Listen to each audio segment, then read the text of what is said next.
అందరికీ నమస్తే. గోవింద నామస్మరణ వినిపించాల్సిన చోట జనాల ఆహాకారాలు మమ్మల్ని రక్షించండి, మమ్మల్ని బతికించండి అని ఆహాకారాలు వినిపించినాయి. అది నిన్న తిరుపతిలో వైకుంఠ ఏకాదశి టోకెన్ల కోసం భారీగా జనం తరలి వచ్చిండ్రు. అంతకన్నా ముందు ఒక ఇన్సిడెంట్ జరిగింది. అసలు ఈ ప్రమాదానికి కారణం ఏందని తెలుసుకునే ప్రయత్నం చేసినాం. ఇందులో ప్రచారం పీక్స్లో ఉంది, అక్కడ ఏర్పాట్లు మాత్రం నిల్లో ఉన్నాయి. దాదాపు 15 రోజుల నుంచి టీటీడీ ప్రచారం చేస్తుంది. మీరు ఇక్కడ 1,20,000 టికెట్లు ఇవ్వబోతున్నాం వైకుంఠ ఏకాదశి దర్శనానికి. ఎందుకంటే మనం అంతా ఒక సెంటిమెంట్ ఫీల్. మనం ఖచ్చితంగా వైకుంఠ ఏకాదశి రోజు మనం ఉత్తర మార్గం ద్వారా వెంకటేశ్వరుని దర్శించుకోవాలని అన్ని మన పక్క రాష్ట్రాలు ఆంధ్రప్రదేశ్తో పాటు తెలంగాణ, కర్ణాటక, మహారాష్ట్ర దేశమంతా ఉన్న భక్తులందరూ కూడా ఖచ్చితంగా ప్రయత్నం చేస్తారు టికెట్ కోసం. అంత వాల్యుబుల్ టికెట్. ఆ టికెట్లు 1,20,000 ఇస్తున్నామని టీటీడీ ప్రచారం చేసింది. నిన్న ఉదయం టైం టు టైం, నిన్న మార్నింగ్ 6 గంటలకే ఈ టికెట్ల కోసం లైన్లోకి వచ్చేసింది జనం. టైం పెరుగుతూ ఉంది, లైన్ పెరుగుతూ ఉన్నాయి. సాయంత్రం 7 గంటలకు టికెట్ కౌంటర్లు ఓపెన్ చేసిండ్రు. అప్పటికే జనమంతా లైన్లో నిలిచిపోయినరు. జనం లైన్లు కాకుండా ఇంకా డబల్ జనం ఆ లైన్లో ఉన్న వాళ్ళకన్నా డబల్ వాళ్ళంతా బయట నిలబడ్డారు. వాళ్ళంతా దగ్గరలో ఉన్న పద్మావతి ఉద్యానవనంలో సేద తీర్చుకునే ప్రయత్నాలు చేసిండ్రు. ఆ పద్మావతి ఉద్యానవనంలో నీళ్లు కొట్టిండ్రు అక్కడ పచ్చదనం కోసం. ఆ పార్క్లో ఉన్న జనమంతా కూడా ఈ లైన్ల దగ్గరకు వచ్చిండ్రు. తర్వాత ఒకేసారి గేట్లు ఓపెన్ చేసిండ్రు. ఓపెన్ చేసిన తర్వాత లైన్లో ఉన్నవాళ్ళు, తర్వాత ఇక్కడ గుమిగున్న జనం అందరూ ఆ కౌంటర్ల వైపు పరుగులు తీసిండ్రు. అప్పుడు ఈ ప్రమాదం జరిగింది. ఈ ఇన్సిడెంట్ మొత్తాన్ని కేవలం ఒక డిఎస్పీ తప్పు అని చెప్పి తప్పించుకునే ప్రయత్నాలు నడుస్తున్నాయి. నిజానికి ఈ ఇన్సిడెంట్లో 6 మంది ప్రాణాలు వదిలిండ్రు. దాదాపు 40 మంది క్షతగాతులయ్యి హాస్పిటల్లో ఉన్నారు. వాళ్ళంతా వైకుంఠ దర్శనం కోసం, టోకెన్ల కోసం ఆ వెంకటేశ్వర స్వామిని చూడాలని వచ్చిన వాళ్ళు ఏకంగా వైకుంఠ ప్రాప్తి పొందాల్సి వచ్చింది. దీనికంతా కారణం ప్రచారం పీక్స్. కానీ అక్కడ ఏర్పాట్లు ఏమి లేవు. మధ్యాహ్నం నుంచే అక్కడ ఉన్న జనమంతా కూడా ఏర్పాట్లు లేవు, కనీసం బాత్రూమ్లు లేవు, టాయిలెట్లు లేవు, తిండి లేదు, తానికి నీళ్లు లేవని వాళ్ళంతా వాళ్ళ బాధను మధ్యాహ్నం నుంచి వినిపిస్తూ వచ్చిండ్రు. కనీసం మరి అక్కడ ఏర్పాట్లు ఎందుకు చేయలేదో తెలియదు. టీటీడీ చైర్మన్ రీసెంట్గా బిఆర్ నాయుడు గారు బాధ్యతలు తీసుకున్నారు టీటీడీ చైర్మన్గా. ఆయన ఏమన్నారో ఒకసారి వీడియో చూడండి. నాకు తెలుసు ఏమో గొడవ అవుతుందేమో అనే నాలో అనుమానం ఉంది. నేను అధికారుల దగ్గర కూడా వ్యక్తం చేశాను. ఎస్పీ దగ్గర కూడా నేను టెంపుల్లో కనిపిస్తే చెప్పాను, మీరు ఆషామాషిగా తీసుకోవద్దండి, దీన్ని జాగ్రత్తగా చేయండి. అప్పుడు అన్నారు వాళ్ళు 5,000 మంది పోలీసులను పెడుతున్నామండి, మేము చూసుకుంటామండి, అది ఇది అని అన్నారు నాతో. ఇది దురదృష్టకరం. ఇప్పుడు ఎవరిని మనం నిందించలేము, ఒకలా ఇద్దరా అనేది. ఈ పొరపాటు జరిగిపోయింది. మరి దానికి చింతించడం తప్ప మనం చేసేది ఏం లేదు ఈ టైంలో. ఇప్పుడు కుట్రేమి ఉండవు అండి, దీంట్లో ఎందుకు ఉంటాయి కుట్రలు కానీ అవన్నీ అబద్ధాలు. ఇది యాక్సిడెంట్, ఎవరు కావాలని ఎవరు చేయరు. It is an purely accident. BR Naidu గారు ఏమంటున్నారు, నాకు ముందే అనుమానం ఉంది, నేను పోలీసును అలర్ట్ చేసిన అన్నారు. నిజానికి అక్కడ పోలీసులు లేరు అనేది ప్రత్యక్ష సాక్షులు చెప్తున్నారు. పోలీసులు ఆ క్యూ లైన్ల దగ్గర కేవలం 3 మాత్రమే ఉన్నారు. 1,20,000 టికెట్లు టోకెన్లు ఇస్తామన్నప్పుడు దాదాపు అందుకు డబుల్ జనం వస్తారన్న అంచనా ఉంది. బిఆర్ నాయుడు గారు మేము పోలీసులకు చెప్పినామని చెప్తున్నారు. కానీ లైన్ల దగ్గర కేవలం 3 పోలీసులు మాత్రమే ఉన్నారట. లైన్లలో నిన్న కనీసం 15 నుంచి 20,000 మంది లైన్లో ఉన్నారని చెప్తున్నారు. ఆ 20,000 మంది భక్తుల కోసం కేవలం 3 మాత్రమే ఉన్నారు. ఇన్సిడెంట్ జరిగిన తర్వాత ఆల్రెడీ ఎవరు బతికి ఉన్నారు, ఎవరు చనిపోయినరు, మా వెంట వచ్చిన వాళ్ళు ఒక తల్లి, ఒక బిడ్డ, ఒక భర్త, ఒక భార్య, వాళ్ళంతా వాళ్ళ వెంబడి వచ్చిన వాళ్ళ కోసం వెతుకుతున్న టైంలో అప్పుడు అధికారులు, పోలీసులు ఆ కౌంటర్ దగ్గరకు వచ్చి చూసి అక్కడ పరిస్థితిని సమీక్షించే ప్రయత్నం చేసింది. అప్పటిదాకా పోలీసులు లేరు అని చెప్తున్నారు. బిఆర్ నాయుడు గారేమో నేను పోలీసును అలర్ట్ చేసిన అని చెప్తున్నారు. పోలీసులు అంతా ఎక్కడ ఉన్నారంటే, నిన్న ప్రధానమంత్రి మీటింగ్ జరిగింది వైజాగ్లో. తర్వాత ఆ ప్రోగ్రామ్ని ప్రభుత్వం చాలా ఘనంగా నిర్వహించింది, పొలిటికల్ సభ. పోలీసులు ఎక్కువ భాగం పోలీసులు అందరూ కూడా ఆ సభ దగ్గర ఉన్నారు. ఆ సభ దగ్గరనే కాదు, ఆ వైజాగ్ ఏరియా మొత్తం పోలీసుల అదుపులోకి తీసుకున్నారు. పోలీసులంతా అక్కడ ఉన్నారు. ఇక తిరుపతిలో ఈ ఇన్సిడెంట్ జరుగుతుందేమో అని బిఆర్ నాయుడు గారికి అనుమానం వచ్చినా మరి ఎందుకు పోలీసులను డిప్లాయ్ చేయలేదు? పోలీసులకు చెప్పి వదిలేయడం కాదు, పోలీసులను డిప్లాయ్ చేయాలి. పోలీసులు ఎంతమంది ఉన్నారు ఇక్కడ? పోలీసులు ఎక్కడున్నారు? ప్రత్యక్షంగా భక్తులే చెప్తున్నారు పోలీసులు లేరు, అందువల్ల ఇన్సిడెంట్ జరిగింది. మీరు ఆ వీడియో కూడా చూడండి.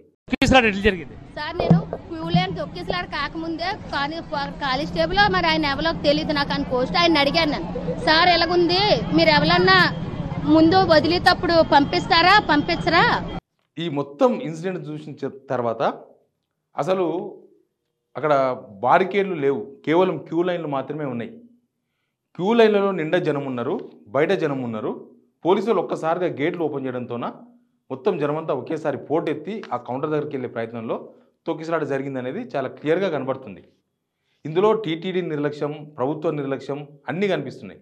ఎందుకంటే వైకుంఠ ఏకాదశి మామూలుగా మన చిన్న చిన్న టెంపుల్స్ దగ్గర బ్రహ్మోత్సవాలు చేస్తేనే అక్కడ భారీగా ఏర్పాట్లు చేస్తారు. మన హైదరాబాద్లో ఉన్న టెంపుల్స్ దగ్గర అయితే ఇంకా గట్టి ఏర్పాట్లు ఉంటాయి. అసలు క్యూ లైన్ బయట ఉన్న వాళ్ళందరూ క్యూ లైన్లో ఉంచే విధంగా, లేకపోతే వెయిటింగ్లో ఉంచే విధంగా, వెయిటింగ్ సీట్లు వాళ్ళకు వచ్చే ఏర్పాట్లు ఇవన్నీ కూడా చేస్తూ ఉంటారు. కానీ వేల కోట్ల రూపాయలు తిరుపతి హుండీలో మనమంతా భక్తులమంతా వేస్తూ ఉన్నాం. విదేశీ భక్తులు కూడా వచ్చి డాలర్లు, రకరకాల కరెన్సీ నోట్లు వేస్తున్నారు, బంగారం వేస్తున్నాము. ఆ ఏడుకొండల వాడికి మనం వేస్తున్న అవన్నీ ఎటుపోతున్నాయి? మనకి ఏర్పాట్లు కనీసం వచ్చిన భక్తులకు ఏర్పాట్లు కూడా ఎందుకు చేయలేకపోతున్నారు? భక్తులు ఇక్కడ ఏర్పాట్లు ఉండవని ముందే వాళ్ళు ఇంటి దగ్గర నుంచి మేము అప్పాలు తెచ్చుకున్నాం, ఇంటి దగ్గర నుంచి మేము అన్నం తెచ్చుకున్నాం, ఇక్కడ ఏర్పాట్లు ఏమి ఉండవు, అందుకే మేము ముందే ఏర్పాట్లు చేసుకున్నాం, ఇక్కడ అసలు ఏర్పాట్లే లేవు, తర్వాత ఇదంతా జరిగింది అని ఒక భక్తుడు చెప్తున్నారు. మీరు ప్రత్యక్ష సాక్షి? అది గేట్లు ఒక్కసారి ఓపెన్ చేశారు సార్.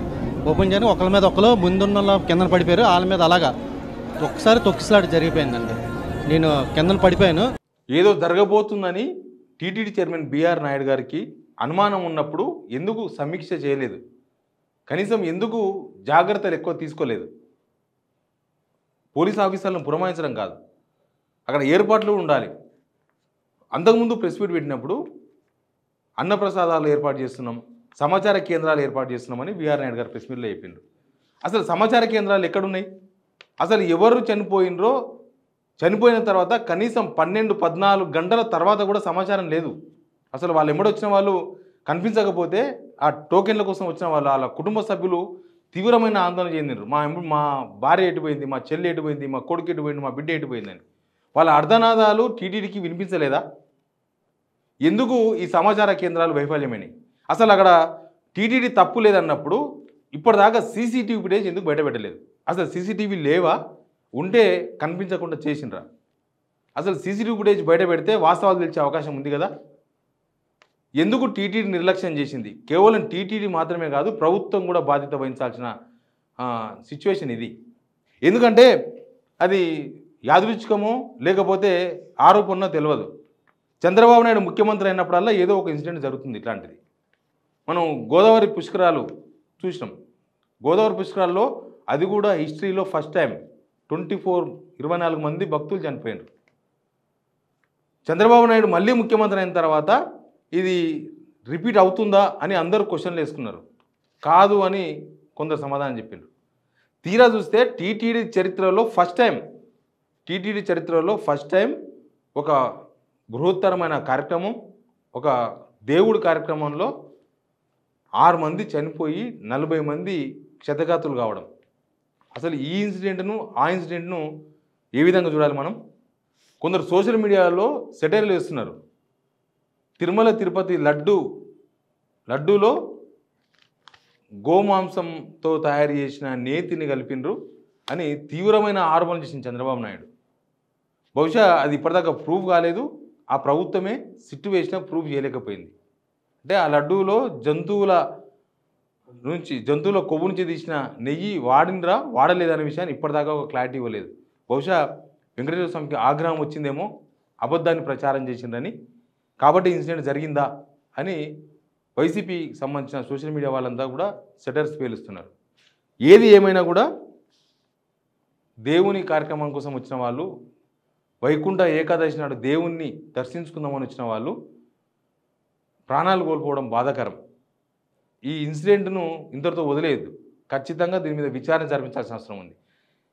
లడ్డూలో ఉన్న నెయ్యి మీద కాదు, ఈ ఇన్సిడెంట్ మీద సిట్టు వేస్తారో లేకపోతే ఇంకేం వేస్తారో. ఎందుకంటే ప్రపంచ దేశాల్లో ఉన్న వెంకన్న స్వామి భక్తులు భయాందోళనకు గురయ్యే ఇన్సిడెంట్ ఇది. కాబట్టి ఆ భయం పోవాలంటే అసలు ఇక్కడ తప్పు ఎక్కడ జరిగింది, బాధ్యులు ఎవరు, దీనికి కేవలం ఒక డిఎస్పి పైన వేసి ప్రభుత్వం టీటీడీ బాధ్యత నుంచి తప్పుకుందామంటే కుదరదు. ఒక డిఎస్పి తప్పేదని కాదు, డిఎస్పి మాత్రమే ఎందుకున్నాడు అక్కడ, అసలు మిగతా వాళ్ళు ఎందుకు లేరు, ఎందుకు అధికారులు లేరు, ఎందుకు ఒక ఉన్నత డిఎస్పి పైన స్థాయి అధికారులు లేరు, అసలు ఒక పర్యవేక్షణ ఎందుకు కొరబడిందనే విషయంలో ప్రభుత్వం సమాధానం చెప్పాల్సిన అవసరం ఉంది. ఇది చాలా సున్నితమైన ఇన్సిడెంట్.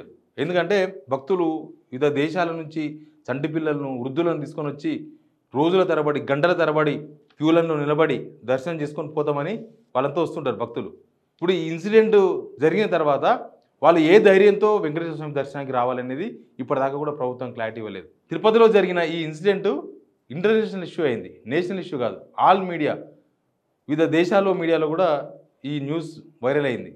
అసలు ఇది ప్రపంచవ్యాప్తంగా ఉన్న వెంకన్న స్వామి భక్తులను భయాందోళనకు గురి చేసింది. వాళ్ళంతా మళ్ళీ వెంకన్న స్వామి దర్శనానికి రావాలంటే వాళ్ళలో భయాన్ని పోగొడాల్సిన బాధ్యత కూడా ప్రభుత్వం పైన ఉంది. ఇందులో తప్పేవరిది ఖచ్చితంగా తెలియాల్సిన అవసరం ఉంది. కేవలం డిఎస్పీ పైన వేసి బాధ్యతల నుంచి తప్పుకోవడం మాత్రం కరెక్ట్ కాదు. Please subscribe signal TV.